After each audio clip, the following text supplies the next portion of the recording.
নমস্কার আমার প্রিয় দর্শক বন্ধুরা, চলে আসলাম তোমাদের সামনে তিনটে ঘটনা নিয়ে। একটা দুটো না, আজকে তিনটে ঘটনা তোমরা শুনবে। প্রত্যেক দিনের মতো বলবো একটা করে লাইক করে দাও। যারা এখনো পর্যন্ত চ্যানেলটিকে সাবস্ক্রাইব করোনি অবশ্যই করে ভালোবেসে পাশে থেকো। আজকে যাবো সোজা ঘটনায়, বেশি কথা বাড়াবো না। তো প্রথমেই বলি একটি ছোট্ট ঘটনা, তারপর আরেকটি ছোট ঘটনা, তারপর যাব বড় ঘটনায়। আজকে আমাদের রত্না দাস বহরমপুর থেকে ঘটনাটা শেয়ার করে, বলে দিদি ভাই আমার সাথে একটা অদ্ভুত ঘটনা ঘটে। এই ঘটনাটা আমি ভৌতিক বলবো, দৈবিক বলবো, না অলৌকিক বলবো আমি নিজেও জানি না। তবে ঘটনাটা আমার সাথে বাস্তবে ঘটেছে, সেই ঘটনাটাই আমি শেয়ার করছি। ঘটনাটা আমাদের রত্না বলে। রত্না যেহেতু আমার থেকে বয়সে ছোট, তাই জন্য আমি রত্না নাম করেই ওকে ডাকছি। রত্না বলে, দিদি ভাই আমার বাড়িতে একজন কাজের বউ ছিল। আর বলে রাখি, আমাদের বাড়িতে, আমাদের পরিবারে আমরা দুজন মেম্বার, আমার বাবা আর আমি। আমার মা মারা গেছেন প্রায় 20 বছর হয়ে গেল। তো এখানে দাঁড়িয়ে আমি হচ্ছি বাড়ির, আমার মায়ের পরে পুরো দায়িত্বটা আমার ঘাড়ে এসে পড়ে, যেহেতু বাড়ির আমি একটি মাত্র মেয়ে। এবার ঘটনাটা বলি, আমাদের বাড়িতে একটি বউ দীর্ঘদিন ধরে কাজ করে, দীর্ঘদিন বলতে প্রায় 7-8 বছর ধরে। এবার সে বাড়িতে কাজ বলতে শুধু আসে সকালবেলা। তো সকালবেলা সেই কাজের মাসির মূলত কাজ থাকে এসে ঘরটা ঝাড় দেওয়া, তারপর ঘর পোছা, তারপর কাজ থাকে রান্নাঘরটা পরিষ্কার করে দিয়ে সে বাড়ি চলে যায়। আর বাসন কিন্তু আমি মাজি আর রান্নাটা আমি করি। হ্যাঁ, কারণ আমার বাসন মাজা কারোর পছন্দ হয় না। কোনো সময় সাবান থেকে যায়, কোনো সময় ঠিক মতো পরিষ্কার হয় না, তার জন্য রান্না করা বাসন মাজাটা আমি করি। এবার ঘটনাটায় আমি যাই। ঘটনাটা হচ্ছে, একদিন হঠাৎ করে আমার খুব শরীর খারাপ।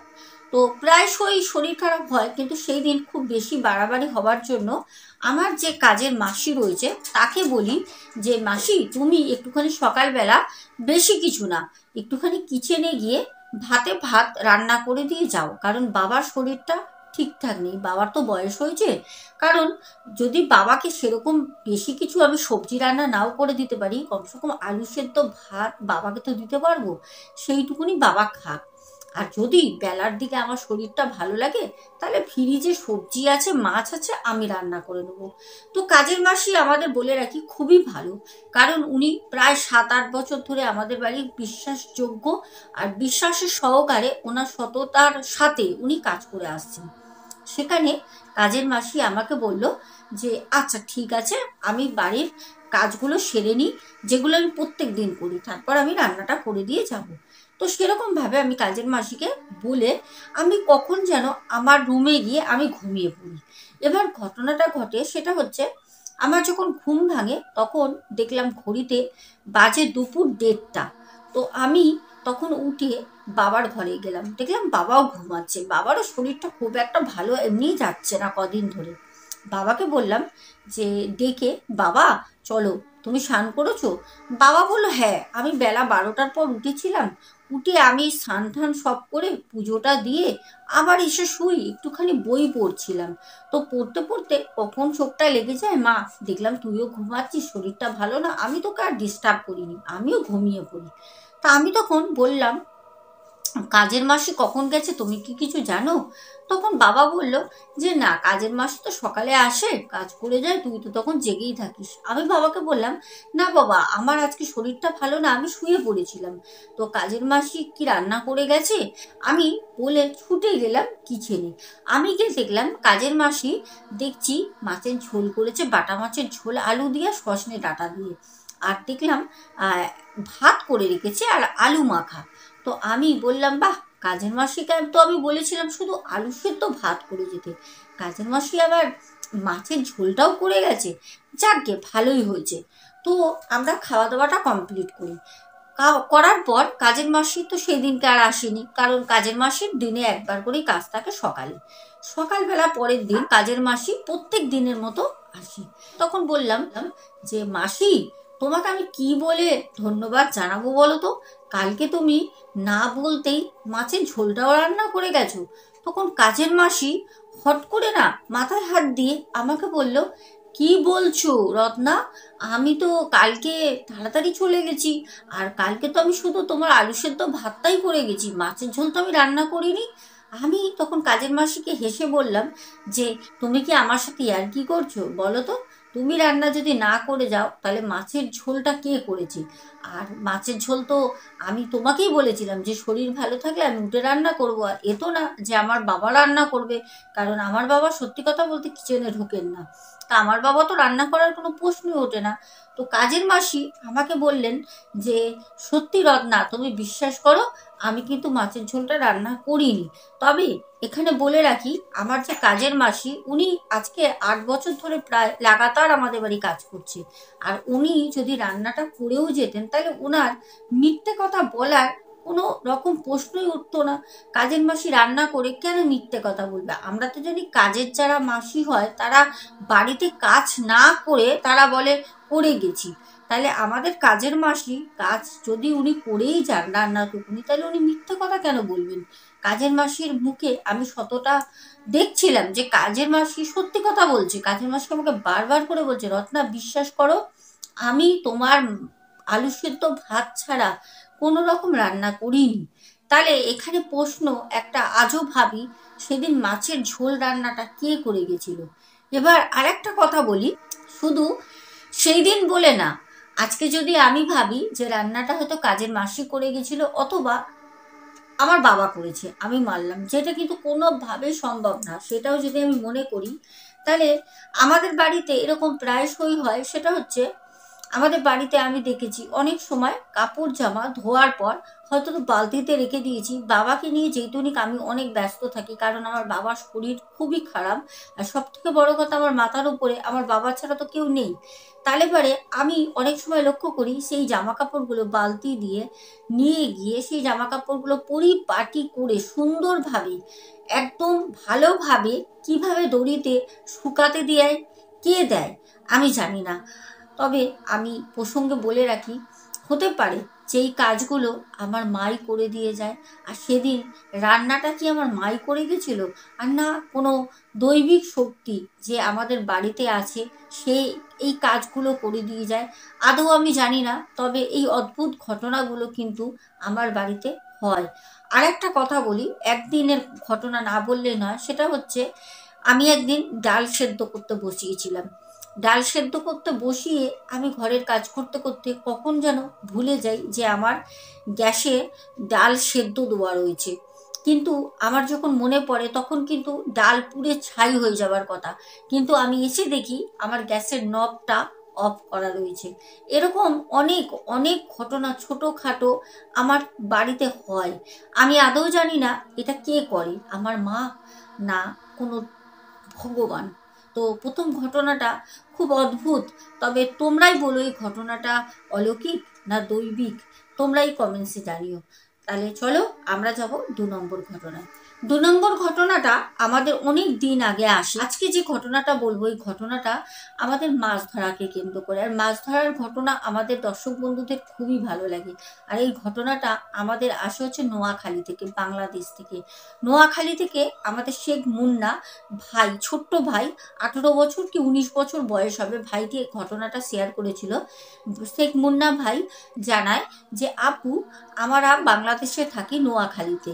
আমার আব্বা আর আমি প্রায় প্রায় সময় যখনই পড়াশোনা থেকে অবসর পাই তখনই আমার আব্বুকে টেনে টেনে আমি যাই পুকুরে, ঝিলে, বিলে মাছ ধরতে। এরকমই একটা ঘটনা আমাদের সাথে ঘটেছিল আব্বু আর আমার চোখের সামনে। সেটা হচ্ছে আমি আর আমার আব্বু দুজনে মিলে আমাদের গ্রামে, নোয়াখালীর গ্রামেই আমাদের ওখানে একটা বড় ঝিল আছে। এই ঝিলের ঘটনা কিন্তু দর্শক বন্ধু নোয়াখালীতে আমরা আগেও শুনেছি। হতে পারে সম্ভবত ওই ঝিলেরই কথা ভাই বলছে। যাই হোক, ঘটনায় যাই।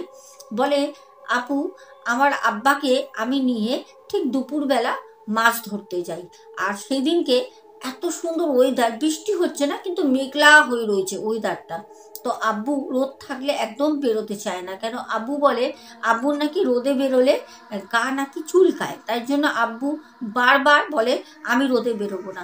আব্বু রোদে, সত্যি কথা বলতে, সকাল ভোর ভোরে বাজার করে নিয়ে আসে, আর কিন্তু আব্বু ঘর থেকে বেরোয় না। আর সেই দিনকে মেঘলা ওয়েদার থাকায় আব্বুকে একদম নাছোড়বান্দা আমি নিয়ে যাবই মাছ ধরতে। আর আব্বু দেখলাম মন আছে, আব্বু তখন বললো চল। তো আব্বু আর আমি দুজনে মিলে আমাদের সামনেই, বাড়ির সামনেই একটা ঝিল আছে, অনেক পুরনো ঝিল, অনেক বড়। ওই ঝিলে চলে গেলাম মাছ ধরতে। আব্বু যখন ওই ঝিলে বড়শি ফেলেছে, তো বসে বসে রয়েছি। তা আব্বু আমাকে বলল যে মুন্না দেখ তো, ওই পাশে একটা ছোট দোকান আছে, ঘুমটি দোকান। বলল আমার না বিড়ি শেষ হয়ে গেছে, তুই একটু বিড়ি নিয়ে আয় তো গিয়ে। আমি আমার আব্বুর কাছ থেকে টাকা নিয়ে আমি ছুটে যাই দোকানে। দেখলাম দোকানটা বন্ধ হচ্ছে। তো আমি গিয়ে বললাম চাচা যান, চাচা যান, আব্বু বিড়ি চেয়েছে। চাচা যান আমাদের ভালো করে চেনে। তো তখন চাচা যান বলল, কি রে আব্বুকে কি মাছ ধরতে এনেছিস? আমি বললাম হ্যাঁ চাচা যান। তখন আমাকে বিড়িটা দেয়। বিড়িটা দেওয়ার পর আমি তাকে টাকাটা দিয়ে চলে আসি। এসে দেখলাম আমার আব্বু যান ঝিমোচ্ছে। মানে দুপুরবেলা প্রত্যেক দিন তো ঘরে ঘুমোয়, তো সেরকমভাবে আব্বুজানের ঘুমের একটা ঝিম লেগেছে। দেখি আব্বুজান ঘুমাচ্ছে, হাতে কিন্তু ছিপটা ধরে রয়েছে। তো আমি আব্বুজানকে বিড়িটা দিয়ে বললাম, ও আব্বুজান তুমি ঘুমাচ্ছ কেন? আব্বুজান বলল, ঘুম যাতে না আসে তার জন্য তো তোকে বলেছিলাম বিড়ি নিয়ে আয়, দে কই এনেছিস?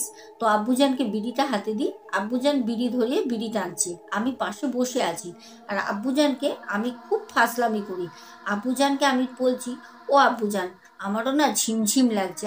তো আব্বুজান বুঝতে পেরেছে কি বলতে চাইছি। তো এরকমভাবে আমরা দুজনে খুব ইয়ার্কি করছি। কিন্তু দুর্ভাগ্যবশত আমাদের ছিপে একটা পর্যন্ত বড়শি টান লাগেনি। কেন? মাছ ধরেনি। তো আমরা বসে রয়েছি বসে রয়েছি বসে রয়েছি, দীর্ঘ 1.5 ঘন্টা অতিক্রম হয়ে গেছে, একটা মাছের টান লাগেনি। দুজনে বসেই রয়েছি। তো আমার আব্বুজান তখন বলছে, দূর ছাই, তোর সাথে আসাটাই বিতা হলো। এই মেঘলা সুন্দর ঠান্ডা ঠান্ডা ওয়েদার, কোথায় বাসায় ঘুমাবো, তা না করে তুই আমারে নিয়ে আসলি। এখন দেখ তো একটা বড়শিতে মাছ পড়ে নাই, বাড়িতে গেলে তোর আম্মি পিটাবে দুজনকে ধরে। তো তখন আমি বলছি আব্বুজানকে, আব্বুজান তুমি একটুখানি আল্লাহর নাম করো, দেখো তুমি আল্লাহকে ডাকলে পারে ঠিক মাছ আমাদের আসবে। তখন আব্বু আমাকে বলছে, দূর মাছ আসছে না, হ্যাঁ আল্লাহকে ডাকো, আল্লাহকে কি যখন তখন কি স্মরণ করা যায়? তো আব্বুর সাথে আমি এরকম কথা বলছি, হঠাৎ করে আমি দেখলাম ছিপটা ছিল, ছিপটা ছুটে গেল। তো আমার আব্বু সাথে সাথে জলের মধ্যে নেবে কোমর পর্যন্ত ছিপটাকে ধরে নেয়। ধরে নিয়ে ভারে উঠে আব্বুর দেখি চোখে আর ঘুম নেই। আব্বু তখন বলছে, মুন্না মনে হয় বড় মাছ পড়েছে।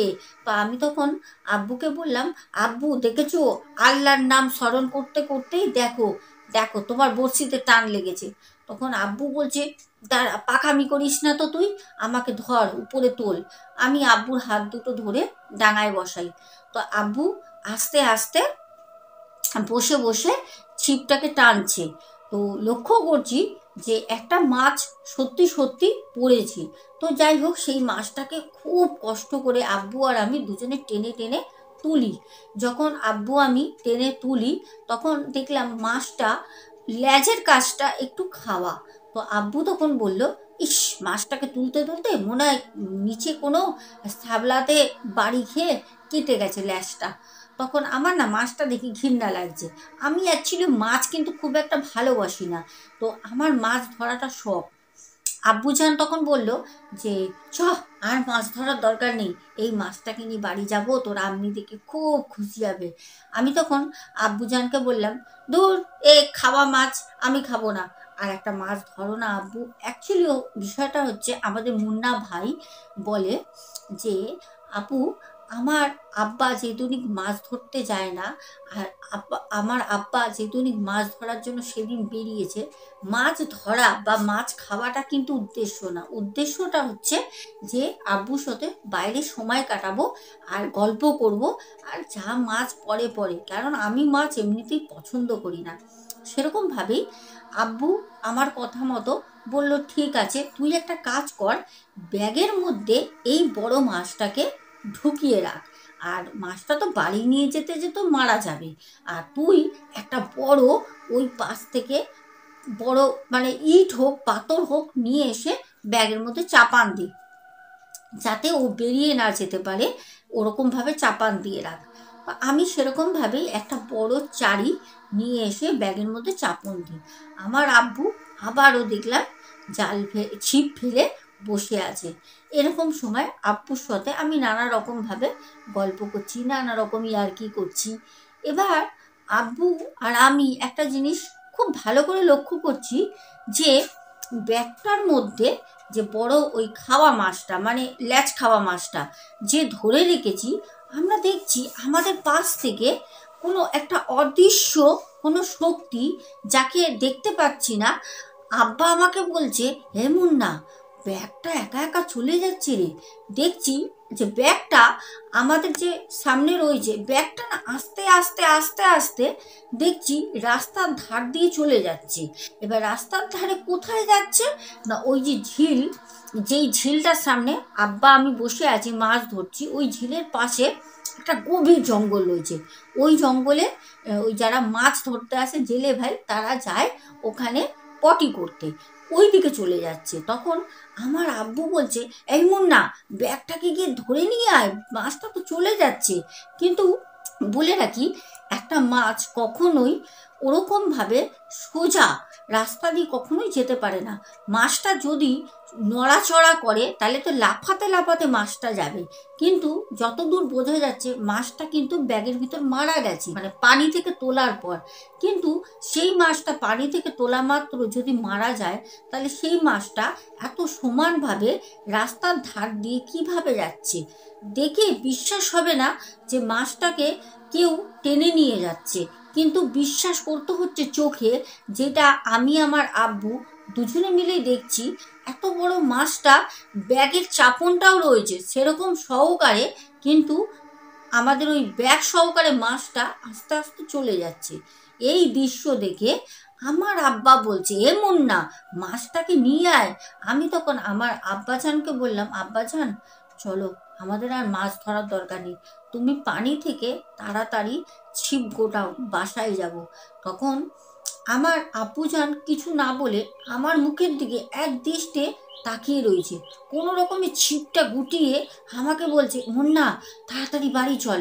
যখন আমি আমার আব্বু ওখান থেকে উঠে এক প্রায় বলতে পারি সন্ধে সন্ধে নামছে দৌড়াচ্ছি, আর তখন খুব ভালো করে লক্ষ্য করলাম যে মাছটা এতক্ষণ ওই ঝিলের যেখানে বসেছিলাম রাস্তার ধার দিয়ে সোজা চলে যাচ্ছিল জঙ্গলের দিকে। ওখান থেকে খুব ভালো করে আমরা লক্ষ্য করলাম একটা কালো শরীর, মানে কি বলবো, একদম রোগা পাতলা, একদম মানে তাল গাছ যেরকম রোগা হয় না, ওরকম তাল গাছের মতো রোগা একটা কালো আত্মা অভয়ব, সে এসে ওই ব্যাগটা সহকারে টেনে নিয়ে সোজা দৌড়ে ওই যে জঙ্গলটা বললাম গাঢ় জঙ্গল, ওর ভিতর ঢুকে গেল। এই দৃশ্য দেখার পর আমার আব্বুজান আমাকে বলল, মুন্না তাড়াতাড়ি দৌড়া। তো আমি আর আমার আব্বাজান দুজনে মিলে খুব জোরে দৌড়াতে থাকি। দৌড়ে দৌড়ে দৌড়ে আমরা রাস্তায় কোনো জায়গায় দাঁড়াইনি, কারণ ওই যে ঝিলটা ওখান থেকে আমাদের বাড়ি বেশি দূরত্ব না। তো আমরা বাড়ি পৌঁছই তখন সন্ধে হয়ে গেছে। তখন আমার আম্মি বেরিয়ে বলল, কিরে এতক্ষণ তো দুজনে গেলি, দেখি তো কয়টা পানি দিয়ে তোরা মাছ তুলেছিস। তখন আমার আব্বুজান বলল আমার আম্মিকে, মাছ মাছ তো আমার মাথায় থাক, আজকে যে মুন্না আমি বেঁচে এসছি তাই অনেক। তখন জানতে পারলাম যে ওখানে নাকি একটা পেতনি থাকে। হ্যাঁ, একটা পেতনি নাকি থাকে, আর এই পেতনিটা নাকি সবার কাছ থেকে মাছ চেয়ে খায়। তো এইটা আমি এতদিন শুনেছি, তা আমি ভাবতাম হয়তো গল্প কথা। আমি যেহেতু আমার আব্বুজানকে এত করে বলি মাছ ধরতে যেতে, তাই হয়তো গল্প বলে। কিন্তু সেদিনকে আমি আমার আব্বু দুজনেই নিজের চোখে দেখেছি যে তাল গাছের মতো রোগা কালো একটা শরীর, যার চোখ নেই, মুখ নেই, নাক নেই, সে এসে ব্যাগটাকে নিয়ে চলে যায়। ওর পর থেকে আমাদের মুন্না ভাই বলে যে, আপু বিশ্বাস করবেন না, আমার আব্বাজানকে আমি ওর পর থেকে কোনোদিন বলিনি যে আব্বাজান যে চলো মাছ ধরতে যাব। আমি আর কোনোদিন ওই পানির দিকেও তাকাই না গেলে পারে, কারণ ওখানে আমি সেদিন পুরো বুঝে গেছি যেখানে খারাপ কিছু তো আছেই। তো এটাই ছিল আমাদের বাংলাদেশ নোয়াখালী থেকে পাঠানো মুন্না ভাইয়ের ঘটনা। দর্শক বন্ধু, দুটো ঘটনা তোমাদের কেমন লাগলো অবশ্যই বলো। তৃতীয় নম্বর ঘটনায় যাব। তৃতীয় নম্বর ঘটনাটা এর থেকে একটু বড়। সাথে থাকো, আশা করি ভালো লাগবে। স্ক্রিনে দেওয়া নাম্বারে তোমরা আমার সাথে যেরকমভাবে যোগাযোগ করছো ওরকমভাবেই হোয়াটসঅ্যাপে যোগাযোগ করো, নাম্বারটা লিখে হোয়াটসঅ্যাপ করো, দেন তোমরা ঘটনা পাঠাও। বা তোমাদের যদি আমার সাথে কথা বলার থাকে সেটাও তোমরা লিখে জানাও, আমি তোমাদের সাথে সময় সুযোগ বুঝে অবশ্যই কথা বলে নেবো। আর যদি তোমরা চাও ঘটনাও আমাকে শেয়ার করে দিতে পারো ওখানে। তাহলে চলো আমরা যাব 3 নম্বর ঘটনায়। আমাদের 3 নম্বর ঘটনাটা পাঠায় হচ্ছে বারাসাত থেকে। বারাসাত মহকুমা হাসপাতাল, যেখানে আমার খুব একটা বড় স্মৃতি আছে ওই হাসপাতালের সাথে। সেখানেরই একটা ঘটনা আমার কাছে আসে। এই ঘটনাটা আমি তোমাদেরকে বলতাম, ঘটনাটা এত ভালো একটা ঘটনা। আর হ্যাঁ, বলে রাখি, আমাদের কালকে মানে গতকাল যে ঘটনাটা দিই, সেই ঘটনায় এক দাদাভাইও কমেন্টস করেছিলেন যে হসপিটালের কোনো ঘটনা থাকলে শেয়ার করুন। আর হসপিটালের এই ঘটনাটা আমার কাছে অনেক দিন ধরেই পড়ে রয়েছে। ঘটনাটা যেহেতু একটু বড়, তার জন্য আমি ঘটনাটা রেখে দিয়েছিলাম। আজকে শেয়ার করে দিচ্ছি দাদাভাই রিকোয়েস্টের জন্য আরও। তো হসপিটালের ঘটনা আমাদের বরাবরই ভালো লাগে। আর এই ঘটনাটা খুব অদ্ভুত একটা ঘটনা। আমাদেরকে এই ঘটনাটা রঞ্জন সামন্ত, রঞ্জন বলে, দিদিভাই আমার এই ঘটনাটা এমন একটা ঘটনা, যে ঘটনাটা ভৌতিক, কিন্তু আমি ভয় পাইনি। বামনগাছি থেকে আমাদের রঞ্জন ভাই জানায় যে দিদিভাই, আমার বউর ডেলিভারির ডেট ছিল, সেই দিনই আমার বউর সকাল থেকে লেবার পেন ওঠে। তো আমার বউকে নিয়ে আমি যথারীতি দুপুরে চলে যাই হসপিটালে নিয়ে। যখন আমি মহকুমা হাসপাতালে যাই, ওখানে যেহেতু আমার বউর কার্ড ছিল, আমার বউকে আমি হসপিটালে চেক আপ করাতাম প্রথম মাস থেকে। তো সেরকমভাবে আমার বউকে সাথে সাথে তারা অ্যাডমিট করে নেয়, কারণ আমার বউর প্রথমেই বললাম ডেট ছিল। অ্যাডমিট করার পর আমার বউকে তো নিয়ে চলে যায় যেখানে ডেলিভারি হয়, সেখানে আমি বাইরে বসে থাকি। এবার আমার বাড়ি থেকে আমার মা ফোন করে বলল যে বাবু তুই বাড়ি চলে আয়, আমি যাচ্ছি, কারণ ওখানে মহিলার দরকার, বেটা ছেলে কি করবে। তো তখন আমার মাকে ফোনে বললাম যে মা দেখো, আমার খুব ভালো লাগছে, ছেলে হোক মেয়ে হোক যা হোক হবে, ও তো একা আছে। আমার বউর নাম হচ্ছে মিতালি। আমার বউ তো একা রয়েছে, তো মিতালি যদি আমাকে কাছাকাছি দেখে তাহলে ওর খুব ভালো লাগবে। তুমি মা একটা কাজ করো, তুমি ঘরের কাজ সামলে তুমি কিছু জামা কাপড় নিয়ে, কারণ ডাক্তার ওখানে বলে দিয়েছিল যে ডেলিভারি হলে কিছু সুতির কাপড় লাগবে। তো সেরকমভাবেই মাকে আমি বললাম কিছু সুতির নরম কাপড় নিয়ে আসো, তোমার নাতি নাতনি যেই হোক তাকে তো পরাতে হবে। তো আমার মা বলল ঠিক আছে, তাহলে তুই থাক, আমি আসছি।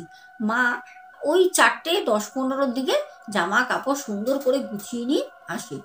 আমাকে এসে মা বলল যে বাবু এই দেখ, এখানে সব জামা কাপড় এনেছি, যখন লাগবে তখন জামা কাপড়গুলো দিয়ে দেবো বল।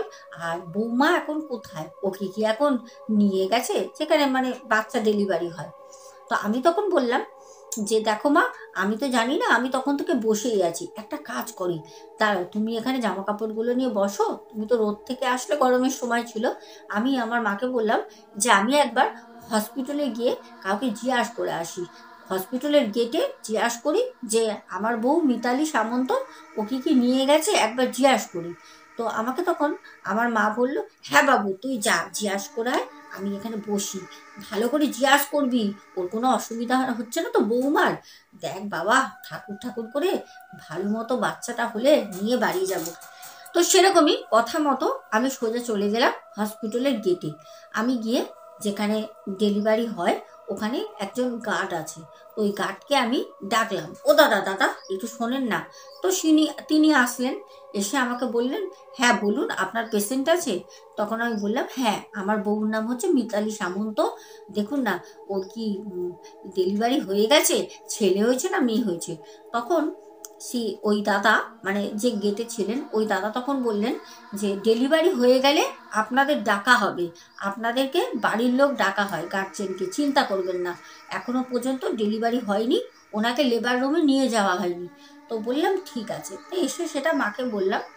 তারপর শুনলাম ডাক্তারবাবু বললেন যে ডেলিভারি হতে দেরি আছে, হয়তো মধ্যরাতে হবে। তাই বলল যে আপনারা একজন থাকবেন, দুজন থাকার দরকার নেই, বেশি কেউ থাকবেন না, এখানে ভিড় করে তো লাভ নেই, একজন থাকলেই হবে, গেটে বসে থাকবেন। কারণ সামনাসামনি থাকলে রাতের বেলা যখন পেশেন্টকে লেবার রুমে নিয়ে যাব তখন কিন্তু গার্জেনকে ডাকা হয়, গার্জেন কাছাকাছি থাকবেন।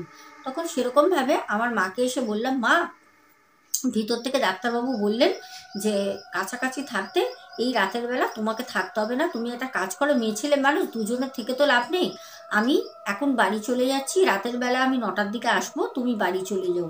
তো মা বলল ঠিক আছে। আমি বাড়ি থেকে স্নান করলাম, খাওয়া দাওয়া করলাম, পুজো দিলাম, দিয়ে একটু পাড়ার মোড়ে আড্ডা দিলাম, বন্ধুদেরকে বললাম, খুব আনন্দ, এটা আনন্দ হওয়া স্বাভাবিক। তারপর 9টার দিকে আমি চলে আসি বারাসাত হসপিটালে। তখন আমার মাকে বাড়ি পাঠিয়ে দিই, মা বাড়ি চলে যায়, আমি হসপিটালে বসে রয়েছি। তখন ঘুরতে ঘুরতে 10টা বাজে। আমি গিয়ে আবারও একবার সেই দাদাকে গেটে যে পাহারা দিচ্ছে জিজ্ঞাসা করলাম। দাদা তখন বলল যে না, এখনো পর্যন্ত হয়নি, তবে আমি একবার দেখে আসি। তো উনি 5-7 মিনিট পর এসে বলল যে আপনার পেশেন্টকে, আপনার বউ তো?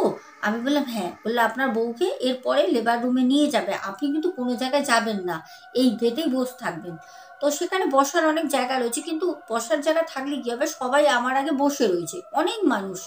তখন আমি ওই মেঝেতেই একটা কাগজ কোথাও থেকে জোগাড় করে এনে মেঝেতে বসে থাকি ওখানে। তো একটা সময় গিয়ে বলল মিতালি সামন্তর বাড়ি থেকে কি আছে।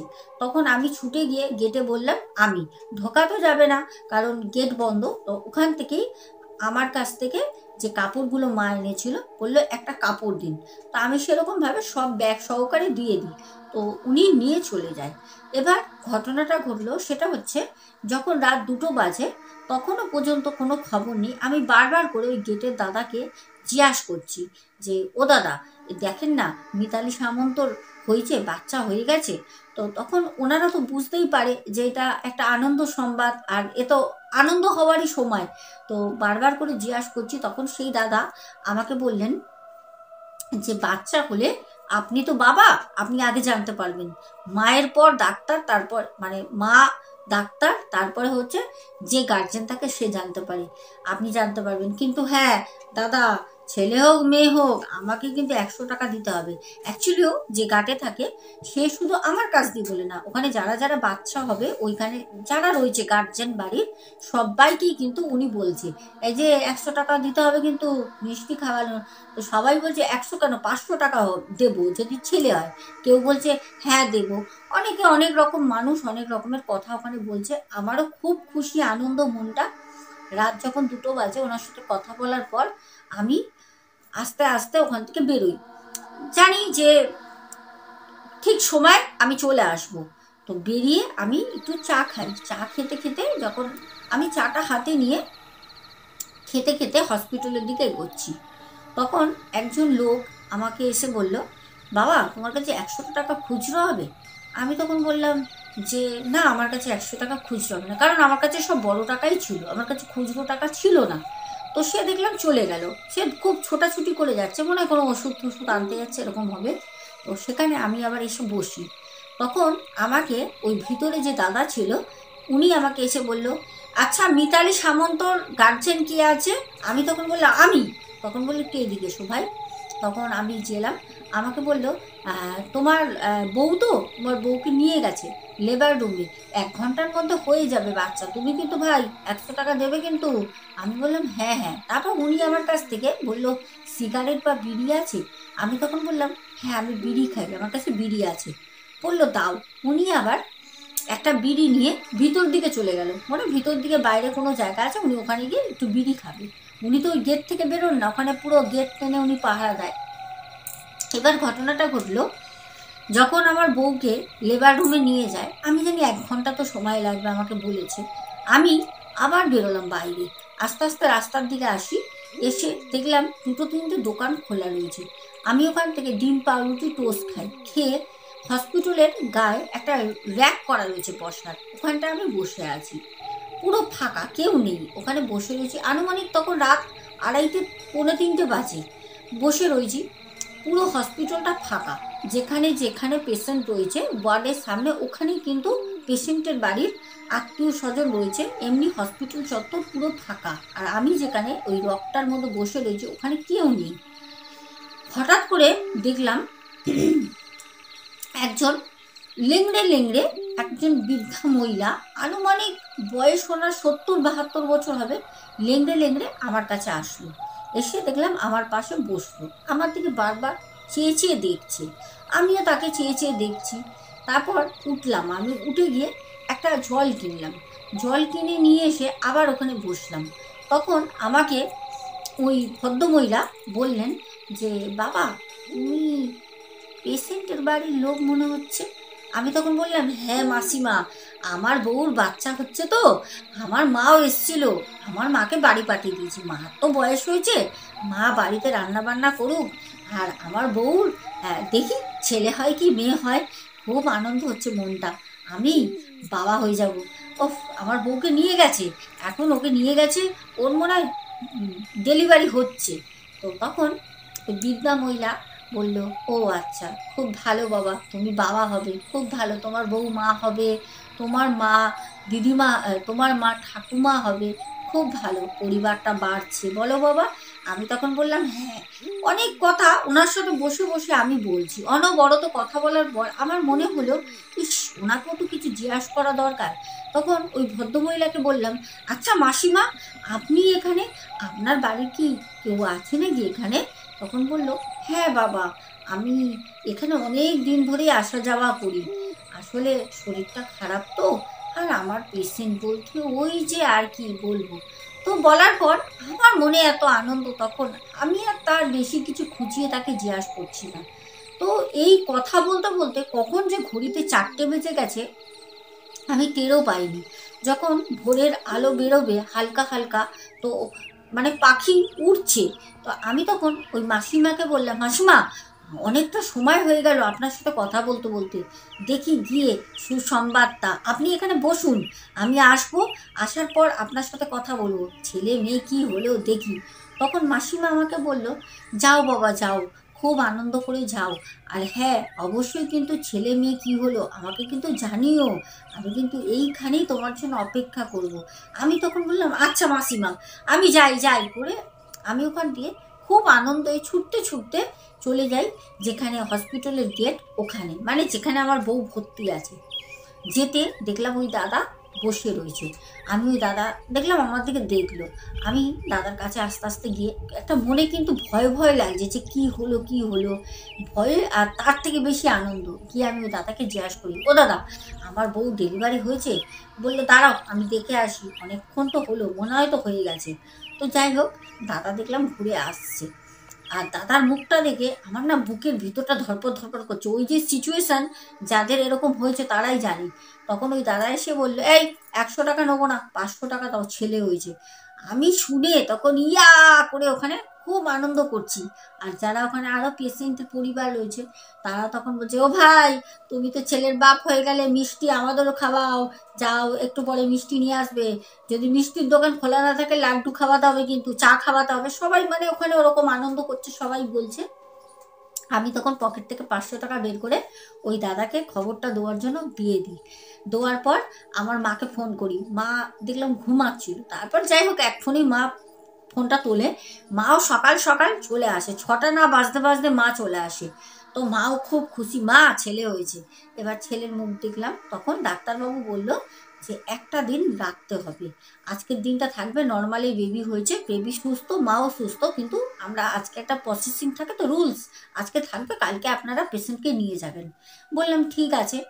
তা আমার মা বলল যে তাহলে একটা কাজ করি, আমি থাকি আমার বৌমার সাথে। তখন হসপিটাল কর্তৃপক্ষ যারা ছিল তারা বললো যে না, আপনি এখানে একটা আয়া রাখুন, সে দেখাশোনা করবে, কেন এর ভিতরে গার্জেনকে অ্যালাউ করা যাবে না, আপনি বাইরে থাকুন, কোনো অসুবিধা নেই, কেন আপনার বৌমাকে খাইয়ে দেওয়া, এখন সেদ্ধ সেদ্ধ খাওয়াতে হবে আজকের দিনটা। তো সেরকমভাবে কথা হতে তখন মা বললো যে যা, তুই কালকে সারাদিন ছিলিস, আজকে তুই বাড়ি যা, আমি থাকি। তো আমার সাথে অদ্ভুত ঘটনাটা ঘটলো, যখন আমি বাড়ি ফিরছি তখন আমি দেখলাম হসপিটালের গেট থেকে বেরোবো, ওখানে দেখলাম একটা ডেড বডি রাখা রয়েছে। সবাই কান্নাকাটি করছে, মনে হয় তাদের বাড়ির ছেলে বৌমা আত্মীয় স্বজন এসছে, সবাই কান্নাকাটি করছে। তো আমি ওই বৃদ্ধা মহিলাকে মানে সেই মাসিমাকে খুঁজছি, কারণ মাসিমা আমায় বলেছিল যে খবরটা দিয়ে যাবে। মাসিমাকে খুঁজতে খুঁজতে যখন আমি কোনো জায়গায় পাইনি, তখন আমি চায়ের দোকানে জিজ্ঞাসা করলাম, আচ্ছা এরকম একজন বৃদ্ধা মহিলা এখানে বসেছিল, মাসিমাকে কি দেখেছেন? তখন বললো, কোন মাসিমা? এখানে তো কত মানুষ বসেছিল, কোথায় না তো।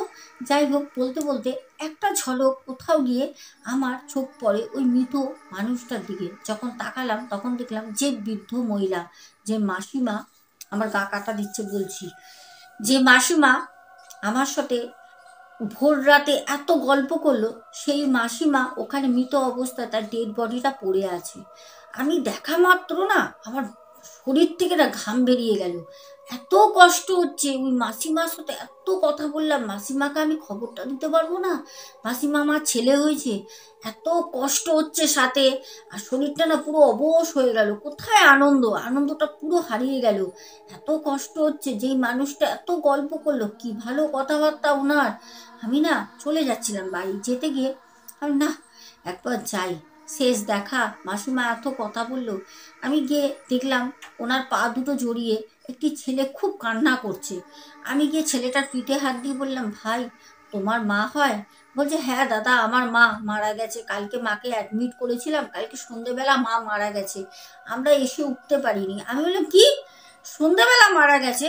বলছে, হ্যাঁ দাদা কালকে সন্ধেবেলা মারা গেছে, মাকে সকালে ভর্তি করেছিলাম। মায়ের এমনিতেই গল ব্লাডারে স্টোন ছিল, মা অনেক দিন ধরেই ভুগছিল, পেটে ব্যথা পেটে ব্যথা। আসলে বয়সের কারণে মাকে অপারেশনটা করাতে পারিনি, ভয় পাচ্ছিলাম, সেই ভয়টাই সত্যি হলো। মা তো কালকে বিকালবেলার দিকে সন্ধেবেলায় মা মারা গেছে, আমরা এসে উঠতে পারিনি, আর ভোরবেলা এসে সব কিছু গুছিয়ে নিয়ে আসি, তো আমাদের অবস্থাও সেরকম ভালো না। আমি তখন বলছি, দাদা কি বলছো, তোমার মা কালকে যদি সন্ধেবেলা মারা যায়, তাহলে আজকে ভোরবেলা আমার সাথে কে কথা বললো? তখন বলছে, মানে? ওখানে যত লোক ছিল সবাই আমার মুখের দিকে হা করে তাকিয়ে আছে। আমি বললাম, হ্যাঁ আমার বউর বাচ্চা হবে বলে আমি এখানে ছিলাম সারা রাত, আর আমি এখানে বসেছিলাম, তোমার মা আমার সাথে এসে কত গল্প করেছে, আমাকে বলল, বাবা ছেলে হয়েছে না মেয়ে হয়েছে আমাকে খবর দিও। তাহলে তোমার মা কি করে মারা যায় কালকে সন্ধেবেলা? তখন বলছে, জানি না দাদা, তোমার বিশ্বাস না হয় তুমি হসপিটালে গিয়ে ডাক্তারকে জিজ্ঞাসা করো, ডাক্তার তো ফোন করে বলেছে যে সন্ধেবেলা মারা গেছে। তাহলে সেই পেশেন্টটা সন্ধেবেলা যদি মারা যায়, তাহলে সেই মাসিমা, মানে সেই পেশেন্টের কথা বলছি, তাহলে মাসিমা আমার সাথে ভোর রাতে এতক্ষণ প্রায় 1 ঘন্টা আমার সাথে কিভাবে কথা বললো সেই মাসিমা? তাহলে কি সেই মাসিমা মারাই গেছিল সন্ধেবেলা? তাহলে কি তার আত্মা আমার সাথে কথা বললো? আজ পর্যন্ত আমি বুঝে উঠতে পারলাম না যে সেই দিনকে আমি একা যখন বসেছিলাম, একা একা ভালো লাগছিল না, পুরো হসপিটাল চত্বর পুরো ফাঁকা, সেই মাসিমা লেংড়ে লেংড়ে লেংড়ে এসে আমার সামনে বসে আমার মুখের দিকে দেখছিল, তারপর এত কথা বললো আমার সাথে। কেউ বলবে না যে সে কোনো আত্মা ছিল, যে মৃত্যুর পর তার যে শরীরটা হসপিটালের সিটে পড়ে রয়েছে, আর তার আত্মাটা যে আমার সাথে কথা বললে, এত কথা সে আমাকে বলল, ছেলে মেয়ে কি হবে আমাকে জানিও, আমি কিন্তু এখানেই থাকবো। আর সেই মানুষটা মারা গেছে, ভাবতে পারো এই ঘটনাটা, এটা বাস্তব ঘটনা। তো রঞ্জন সামন্ত এই ঘটনাটা আমাদেরকে পাঠিয়েছিল। দর্শক বন্ধু, অদ্ভুত লাগে, অদ্ভুত এমন এমন ঘটনা আছে না, আমি যখন ঘটনাগুলো রিড করি না, আমি না নিজে আমার শরীরে একটা শিহরণ খেলে যায় যে দুনিয়ায় আমাদের কত কি না হয়। যাই হোক, আর বেশি কথা বাড়াবো না, এমনিতে 3টে ঘটনা অনেক বড় হয়ে গেছে। যেতে যেতে বলবো, সবাইকে কমেন্টস করো, লাইক করো, শেয়ার করো, বেশি বেশি করে। ঘটনা ভালো লাগলে তোমাদের বন্ধু পরিজন প্রিয়জন সবাইকে শেয়ার করে দাও।